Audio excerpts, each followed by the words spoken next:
Ration கடை மாதிரி தான் நல்லா இனிக்குது, அப்படி ஒரு இனிப்பு. அங்கே 3000 கண்ணில் காட்டு,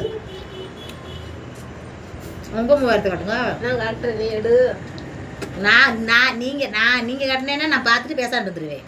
நான் கட்டினா ஒரே பிடிக்க உள்ள வச்சுக்கிட்டு நானும் விடுறது. மல்ல கட்ட முடியும், பிடுங்க விட மாட்டேன். காட்டு, நானும் காட்டுறேன். அதை விடுங்க, எடு. விடுறதுக்குள்ள எடு. அதை விடுங்க, நான் சொல்றத கேளுங்க. இருக்கட்டும், எடு. உங்க அண்ணன் என்ன பண்றாரு கேளுங்க. வடை கடையில வடை மடிச்சு கொடுத்தா 3 வடை 10 ரூபா, 6 வடையை மடிச்சு கொடுக்குறாரு. 6 வடை 20 ரூபாய் கொடுக்கணுமா, 7 வடை வச்சிடுறாரு. 7 வடை வச்சுட்டு நான் பார்த்துக்கிட்டே இருக்கேன். மறுபடியும் ஒரு வடை சேர்த்து வைங்களேன்னு அவங்க சொல்கிறாங்க. சரி வைங்க, சேத்தா கேட்குறிய அப்படின்றேன். ஏக்கா ஒரு வடை சேர்த்து வச்சுட்டோம்னு சொன்னானா, மறுபடியும் இன்னொன்று சேர்த்து வைக்கிறாரு. அப்போ 7 வைக்கிறாரு. ஒரு தட்டியும் 1 ரூபா 2 ரூபா இல்லைண்டா, 1 ரூபா நாளை பண்ண நான் தாரேன்க்கா அப்படின்னு நம்ம சொல்லணும். அவங்க கடையில் வந்து நாளைக்கு வடை வாங்கினாங்கண்டா, அந்த 1 ரூபா போன வாரம் 1 ரூபா கொடுக்கணுக்கா கழிச்சுக்கங்கன்னு சொல்லுவாங்க. அவங்ககிட்ட இவர் 2 ரூபாய் கொடுத்து அடுத்த வாரம் கொடுங்க, அடுத்த வாரம் 2 ரூபாய் கொடுங்க, இப்படி ஒரு 10 பேருக்கு கொடுத்து விட்றாரு. ஏங்க நீங்கள் என்ன வியாபாரம் பார்க்குறீங்க? நான் கஷ்டப்பட்டு உழைச்சி கொண்டு வந்து நைட்டாப்பாலாம் நிற்கிறோம்.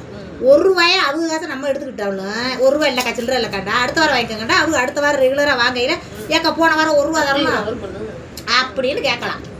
இப்படி பண்ணாதீங்கப்பா அப்படிங்கிறேன். எனக்கு தெரிஞ்சது இப்படித்தேன் 1 வடை எக்ஸ்ட்ரா வச்சா போனால் போயிட்டு போகுது அப்படிங்கிறாரு.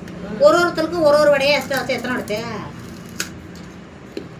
ஒரு 50 பேர் வாங்கினாங்கடா, 50 வடை. 50 வடையா? அப்போ என்ன அதில் நிற்க? அப்படிலாம் இருக்காரு உங்க அண்ணன். அதே மாதிரி காசு எடுத்து காட்டு, ரேஷன்ல வாங்கின காசு எடுத்து காட்டு, காட்டுவேன். அதெல்லாம் முடியாது. நாங்கள் வந்தேன் எங்கள் ஏரியாவில் வாங்க முடியாது, மாமி அப்படி ஏரியாவில் தான் வாங்க முடியும்னு வந்தா நாசரம் அந்த 3000 எடுத்து காட்டு, அந்த 3000 எடுத்து காட்டு, அந்த 3000 எடுத்து காட்டா. நாங்கள் இப்போ பஸ் ஏறி கிளம்புறோம். இது ஒரு வம்பா?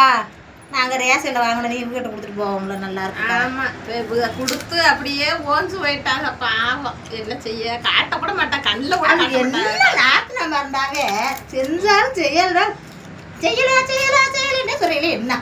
நீ எந்த காலம் செஞ்சா